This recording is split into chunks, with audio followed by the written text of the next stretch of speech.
જોઈએ અહીંયા આપેલ આકૃતિમાં ખૂણો ABC બરાબર 69 અને ખૂણો ACB બરાબર 31 અંશ હોય તો ખૂણો BDC શોધો. ખૂણો BDC એટલે આ ખૂણો શોધવાનો કીધેલો છે. બરાબર. તો અહીંયા જોઈએ તો અહીંયા બે ત્રિકોણ આપેલા છે.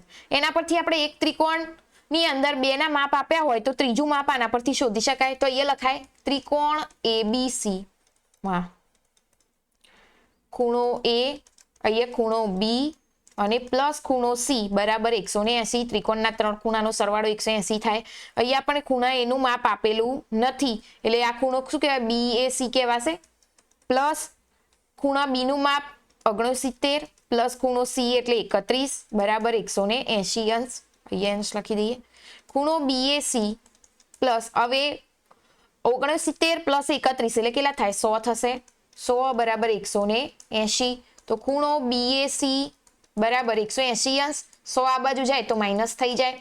તો ખૂણો BAC બરાબર 180 માંથી 100 જાય એટલે કેટલા રહે? 80 અંશ રહે. તો એ ખૂણો BAC જો 80 અંશ હોય એટલે ખૂણો A બરાબર 80 હોય તો આ રીતે બંને ત્રિકોણ હોય તો જો આ ત્રિકોણનું માપ આ ખૂણાનું માપ જો A બરાબર શું થાય? D થાય, સમાન માપ થશે. તો A બરાબર 80 હોય તો ખૂણા D નું માપ પણ કેટલું થશે? 80 થશે.